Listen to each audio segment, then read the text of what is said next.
mexicano está a la ofensiva contra el pueblo, tal y como se muestra el hecho de que la Marina, la Armada, desmanteló la huelga de pilotos y trabajadores allá en el aeropuerto de la Ciudad de México. Como que el gobierno del estado de Oaxaca, en su primer día de administración, desalojó a nuestras compañeras y compañeros triquis que ya tenían más de 11 años en plantón, exigiendo el retorno a sus comunidades en paz, con seguridad y con posibilidades de desarrollo económico y respetando su cultura. Y también está el hecho de que se está ignorando por más de 700 días la huelga de las compañeras trabajadoras de Sud-Notimex, y por si fuera poco, la ofensiva que aquí en Puebla el gobierno municipal lanzó, negando el derecho al trabajo a nuestras compañeras y compañeros de la central de abasto. La amenaza que hizo el hoy extinto gobernador Barbosa Huerta, en el sentido de despojar de su fuente de trabajo a nuestras compañeras y compañeros del predio que se encuentra frente al Mercado Hidalgo, y a los compañeros y compañeras que trabajan en los estacionamientos del Estadio Cuauhtémoc. Todo lo cual tiene como propósito central avanzar en destruir a nuestra organización como instrumento de lucha. En este aspecto, la segunda dimensión es que lamentablemente falleció el gobernador Miguel Barbosa Huerta, y eso hizo que se quedaran pendientes de solución nuestras demandas principales, como la de justicia para Mestre, el compromiso del Estado de no asesinar, no afectar la salud ni la libertad de los dirigentes y activistas de la organización. Y la tercera dimensión es que hay una contienda, a veces franca, abierta, otras veces cerrada y disimulada, por la presidencia de la República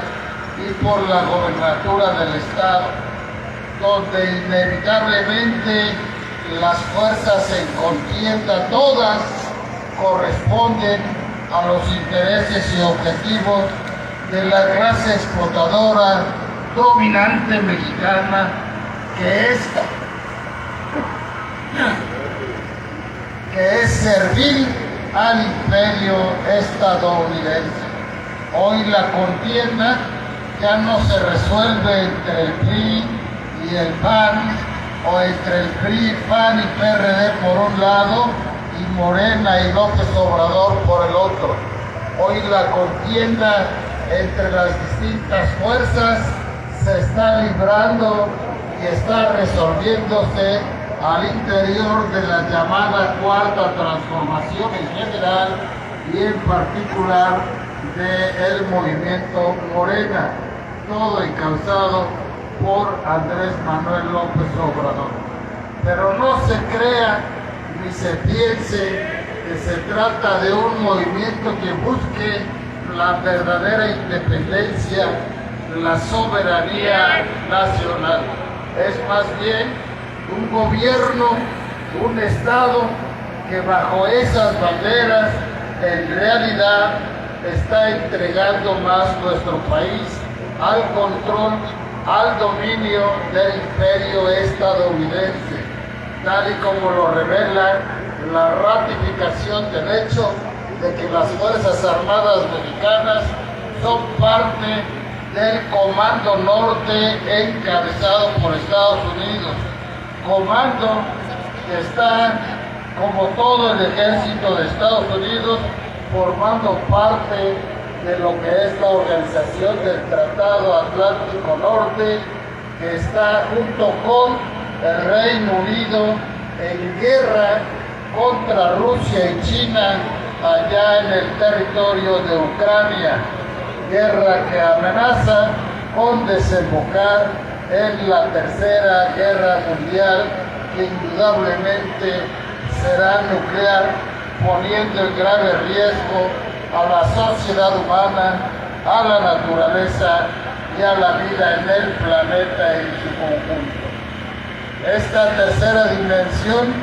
es altamente engañosa porque, por un lado, a los reformistas, a los oportunistas, a los revisionistas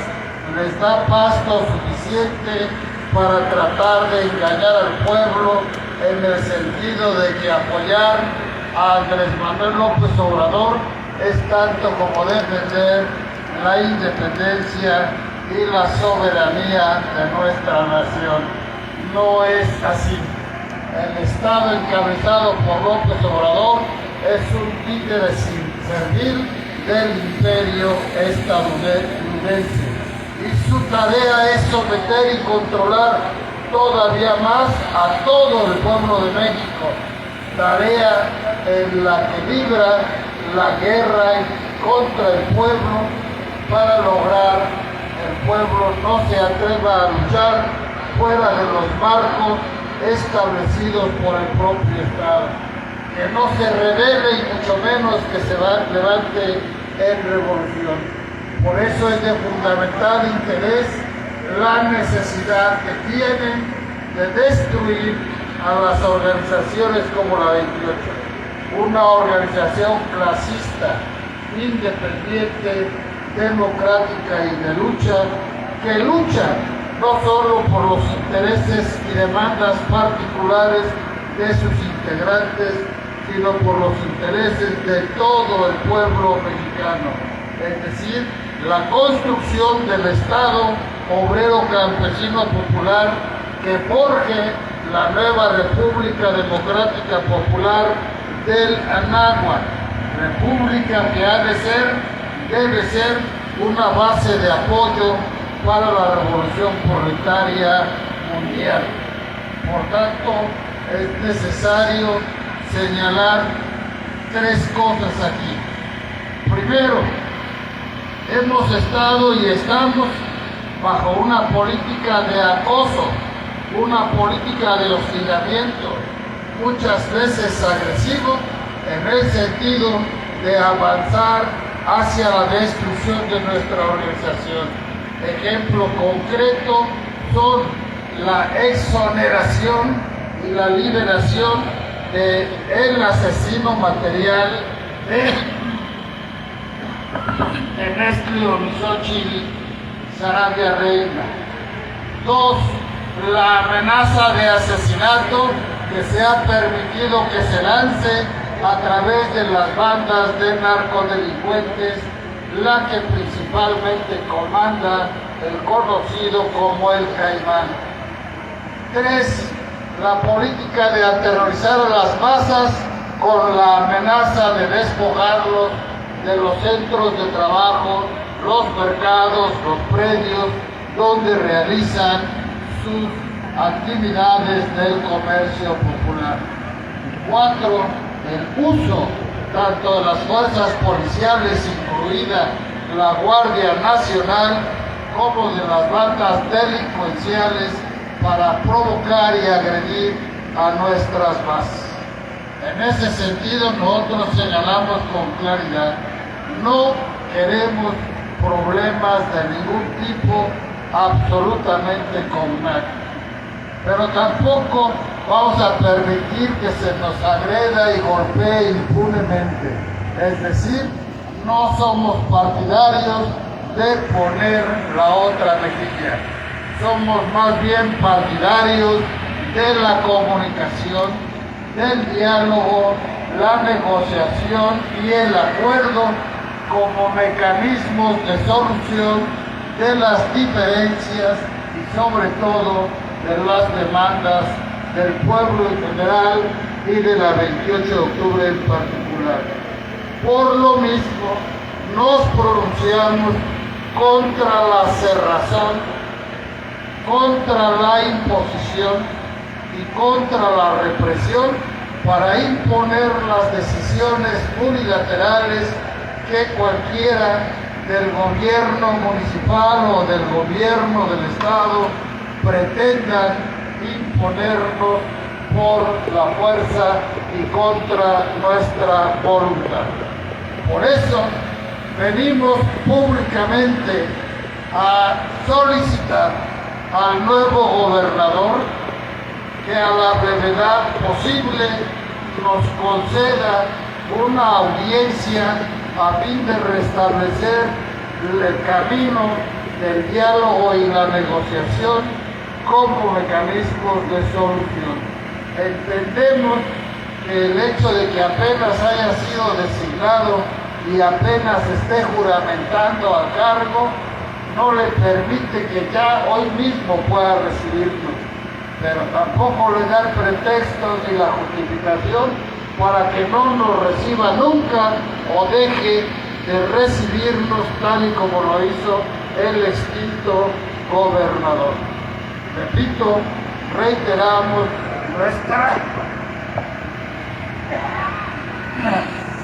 nuestra solicitud de audiencia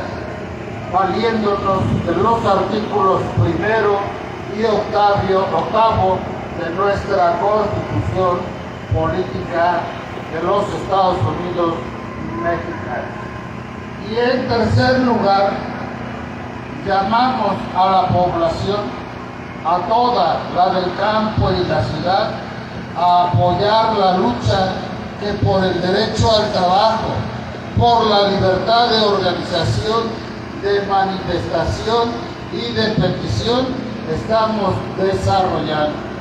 Y por tanto, nuestro compromiso aquí público es contribuir